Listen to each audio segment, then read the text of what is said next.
Ya salah satunya pengetahuan, bisa membuka pengetahuan gitu lebih luas. Sholawat Fatih itu namanya juga sholawat pembuka ya, sholawat pembuka.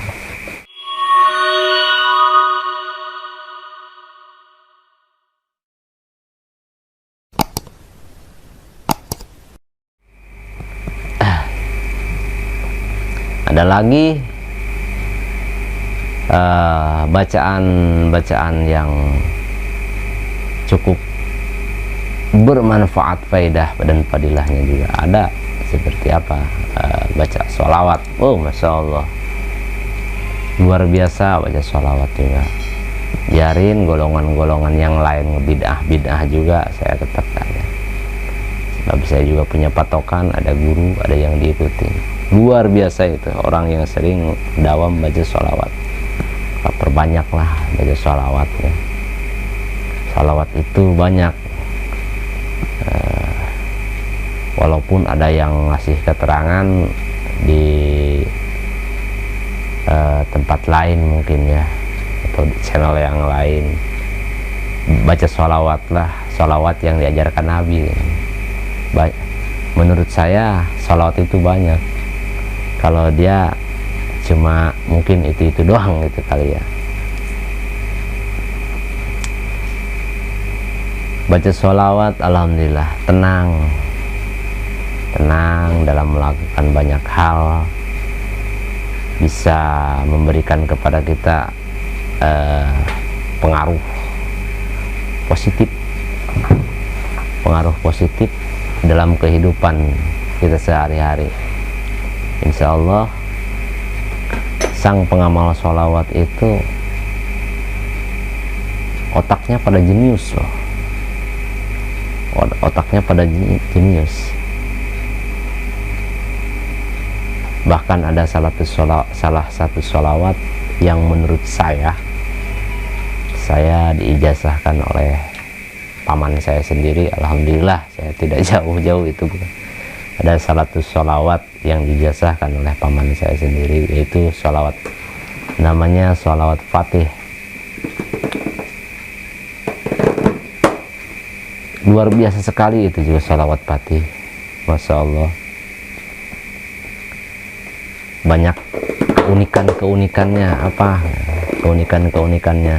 Ya salah satunya pengetahuan, bisa membuka pengetahuan gitu lebih luas. Sholawat Fatih itu namanya juga sholawat pembuka ya, sholawat pembuka. Dibacanya tiap malam Rabu 113 kali. Ada sanad-sanadnya juga, alhamdulillah. Dan juga untuk menghasilkan tujuan-tujuan yang lain juga, dengan berwasilah kepada baca sholawat juga. Masya Allah ya.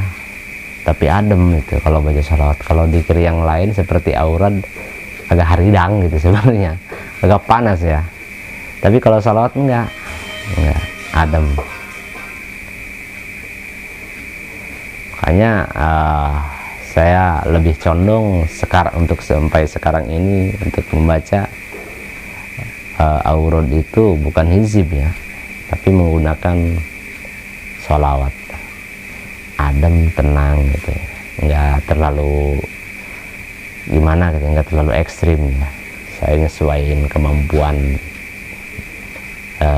batin saya, keilmuan saya juga. Takutnya wiridan juga ya, kalau kita misalkan terlalu ekstrim, takut oleng juga ya. Tapi kalau sholat insya Allah. Timbul pertanyaan,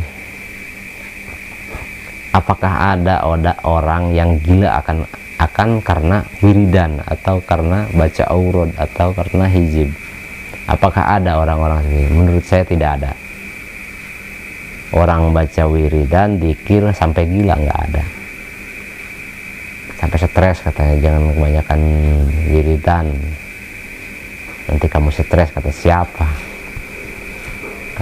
Enggak bakalan stres. Yang bikin stres itu bukan wiridannya, tapi orangnya yang berkeinginan terlalu berharap kepada wiridan, bukan berharap kepada Allah Subhanahu wa Ta'ala, dan bukan dengan cara berikhtiar.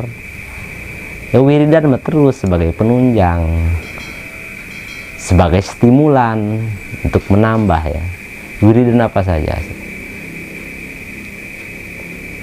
Baca dzikir, wiridan itu tetap kita ibadah ya, lanjut terus wiridan, lanjut ngaji ya, lanjut insya Allah, dan berusaha juga lanjut.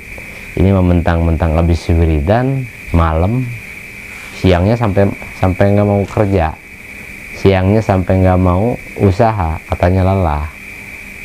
Itu mah namanya acak-acakan lagi itu,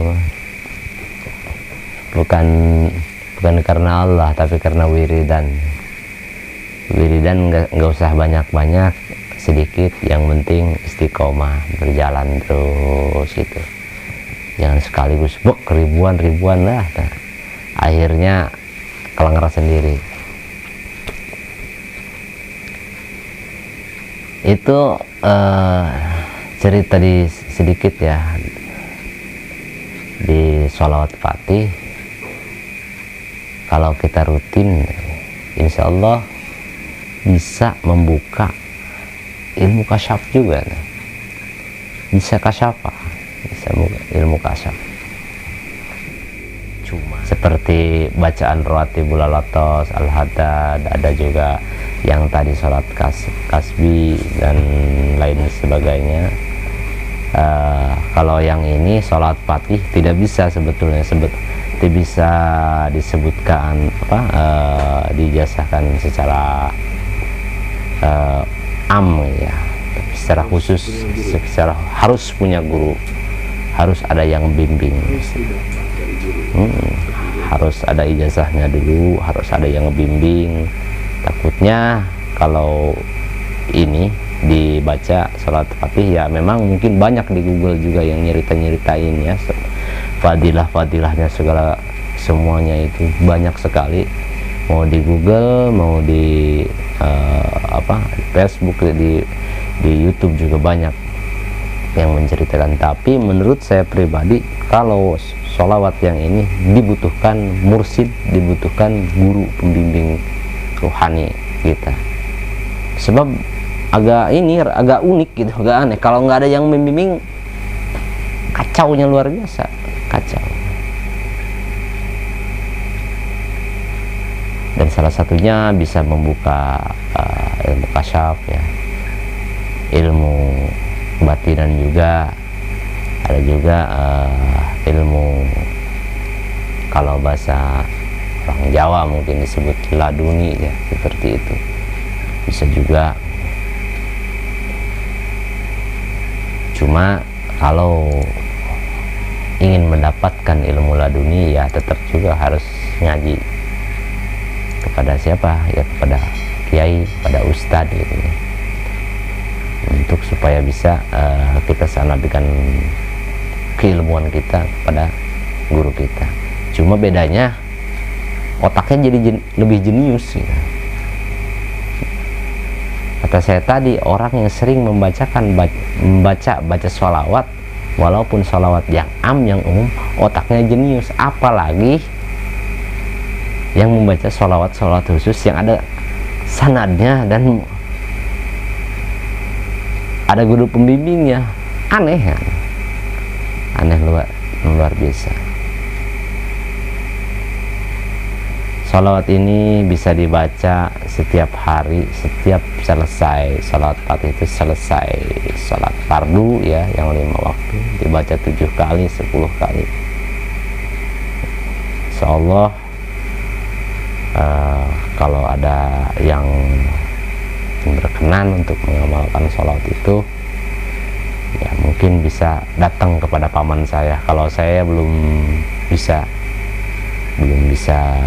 ngasih ijazah.